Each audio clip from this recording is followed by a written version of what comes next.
Mr. Chair.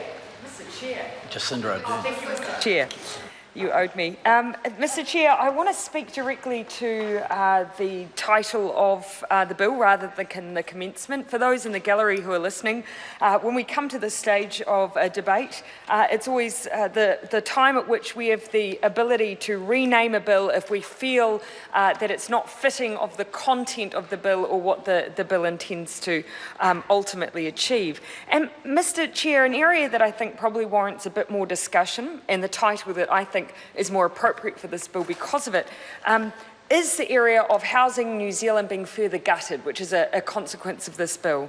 So I would propose that it be retitled the death nail to Housing New Zealand, because as Phil Twyford has pointed out, although some time ago Housing New Zealand lost the substantive parts of its role, this bill actually removes any role for Housing New Zealand in giving policy advice, direction, research or information to the Minister.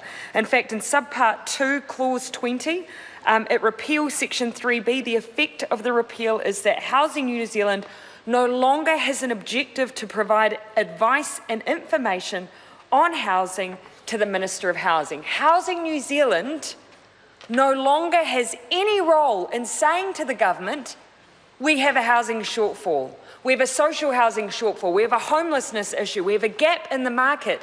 That is no longer their job. Now, I'd have to say that probably any officials worth their salt within Housing New Zealand probably wouldn't want to claim that they've got that job right now, given the response from the government, because it has been particularly inadequate. In areas like Auckland, we've got house prices going up in the last year by $100,000. There have been 40,000 people who have moved into Auckland in the last year alone. We simply aren't keeping up with demand, and that is having a flow-down effect into our social housing market.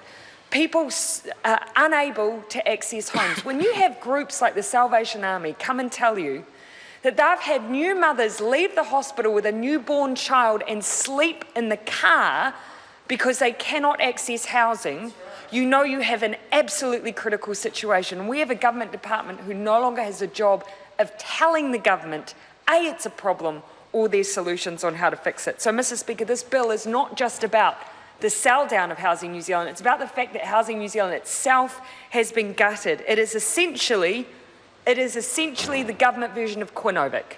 That is what Housing New Zealand is. They are now simply property managers. And we on this side of the House feel extreme frustration about that. Mr. Speaker, as I've also said, I do see that this is a bill that will exacerbate the problem in the social housing area. In my mind, I think probably to capture that, calling it something like the continuation of homelessness bill would be more appropriate. Because any bill around social housing should include some kind of provision to grow your social housing stock. And Labor has always said that we have no problem with there being the NGO sector involved in social housing. But it is incumbent on the state that you do not abdicate your responsibility for the provision of housing, and that's what this government has done. Now, the member on that side of the House tries to claim that they're growing state housing. Let me just tell you, in the 1990s, you sold 13,000 of them, so you had quite a bit of ground to make up there.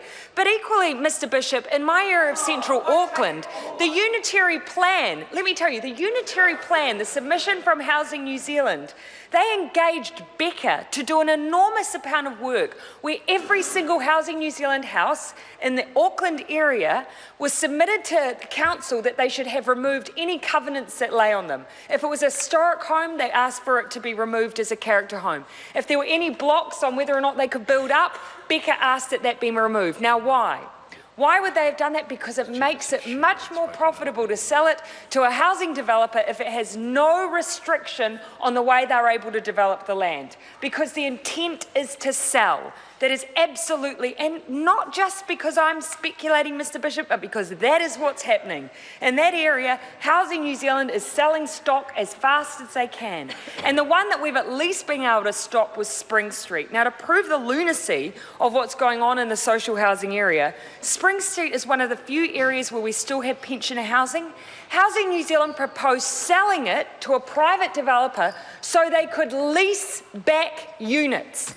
That is absolutely farcical, and yet this is what this bill is going to deliver us: more sales to private developers for no gain. John.